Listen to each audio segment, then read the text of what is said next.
Social media will not let go of this debate. It comes after one person, if 100 men could fight a gorilla and win. Some say the gorilla would unleash a legendary whoop-ass on all of the 100 men, while others argue the men have a chance under certain circumstances. Listen, they talk about 100 men versus one gorilla. 100 men is beating that gorilla's ass. One gorilla versus 100 men? You know how much 100 men is? Listen. Many people have been sharing their theories about this, and we ask you all about a 100-man versus gorilla showdown. And here's what you said online. Who would you think would win in this? 45% said 100 men, 55% said one gorilla. Our guests are here to talk about it tonight. On one side, we have Team Gorilla, Wes Critchlow and Rich Lux.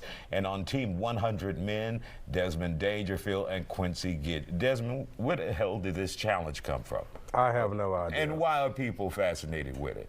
I really have no idea, but it is social You're media. like, what am I doing here, too?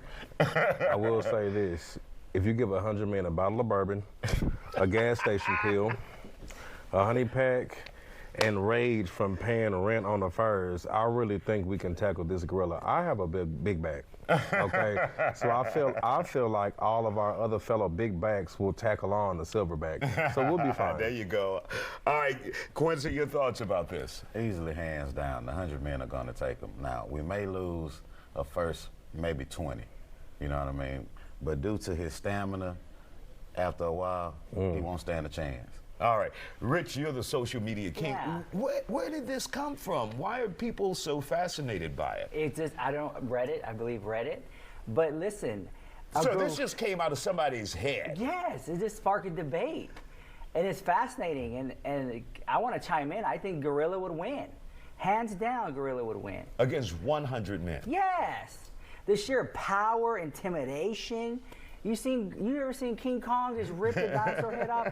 Man. But that's a giant. No, everyone who says 100 men would win is irrelevant, and they need to get real. Because everyone knows that a gorilla would win every time. All right, sir, what do you say?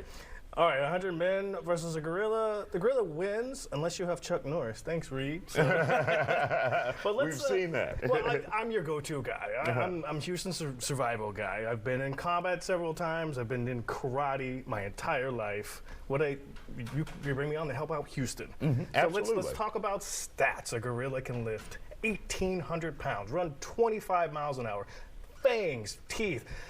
We're talking about 1,800 pounds. That is the equivalent of me going up against 100 toddlers. Got it. So when you hear those stats, sir, well, we're talking about an arena style, no prep. So if humans, we have time to prep. Sure, but we're talking arena style, put 100 average guy. Let's do a little. You haven't seen my Uncle Tony at 2 o'clock in the morning. Let's do a little social experiment. How many of you guys have military experience, combat experience? The average guy put in an arena against a gorilla. No. But they didn't specify the average guy. And if the gorilla charges right at the crowd, it's over. He got to get tired somewhere. Rip you limb from limb. But he's going to eventually get tired. Have you seen Uncle Tony losing a battle of dominoes at 2 in the morning? Can lift 1,800 pounds. That's me versus 100 toddlers. He can't do it to all 100 at once. I promise you that. Oh, yeah. I'm going to get worn out. We want to thank you guys for joining us here on The Factor Uncensored. Still ahead tonight.